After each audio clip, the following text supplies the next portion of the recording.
Hello, this is Maggie, and my friend Marianne Poon was asking me about some of my cleaning tools, and this is a bassoon cleaner. There's a fat one and a skinny one. I use the skinny one from the other side to sweep under the strings, and sometimes it can even go up here, but she was mainly interested in these, and these are oboe swabs.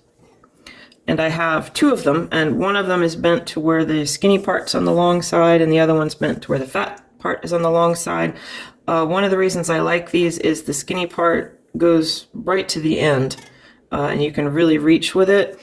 The fat end has a rubber tip, so it doesn't quite clean everywhere you reach to, but it's still pretty good. And these fit very nicely in the strings, and then you can rub. You can do more than just a broom. You can really mop it. I like to kind of use the word mop. And this is the thicker one, which I can use the same way if I want thicker, but what I mainly use it for is to go in and reach further away. I can reach further away with this one. It's great for going back here and getting by the bridge. See? Whoop, let me move that out of the way. I can get right behind the bridge with it. Really nice. And then I've got my shorter one also. So I really love these. The problem now is they don't make them anymore. And she was like, well, what do I do? They don't make them. And she found these, and I told her it doesn't work as well for a couple of reasons. One is both ends have the little red tip that keeps you from getting to the end, but there's a way around that.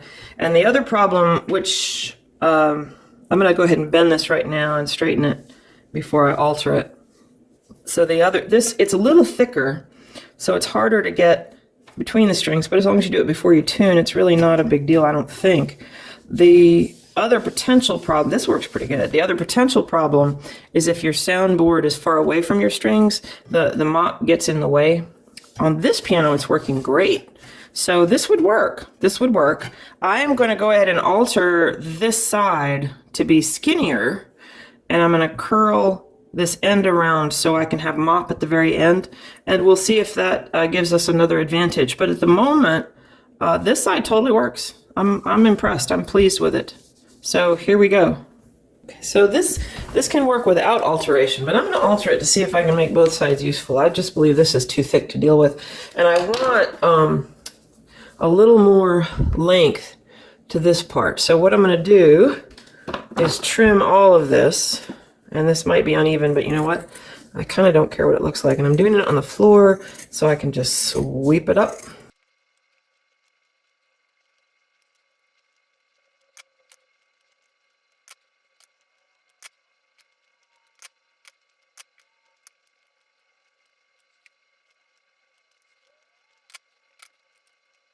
So I've gotten it quite a bit skinnier here.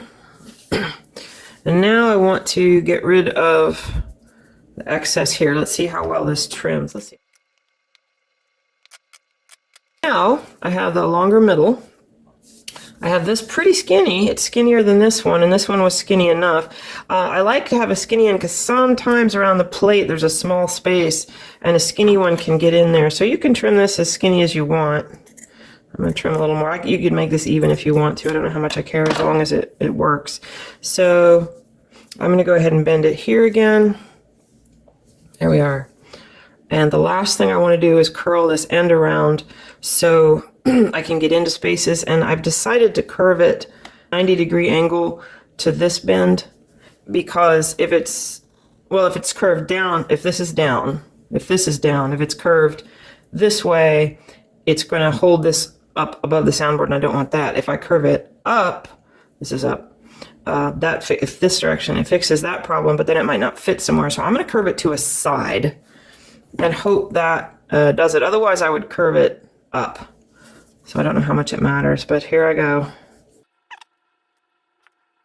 Now, that's pretty good, actually. I like that. I'm happy with that. So now I have a poofy end that I can reach things with. So if you do this, maybe don't trim that quite as much on that spot. If you try this at home. So let's put this in our piano and see what it looks like. So I'm going to film what I have, but I have an idea. So at the moment, this end can go in the strings. Maybe it's still a little tight, but it works. Ugh.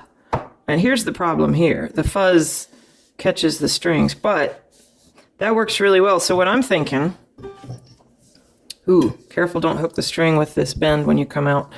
I almost learned that the hard way. So what I'm going to do is bend it here. Bend it so this little red thing is on top. And then, on the side. My bad.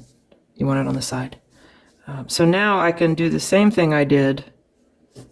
Pushing this down in. Have plenty of wire here. And this side is skinnier. So it should, hopefully... You can trim both sides, I suppose. I might do that. Well, no, it's still kind of, it's thick. Catches the wire. So I may trim both sides, but it's pretty cool. So I think what I'm going to do is bend this end over also.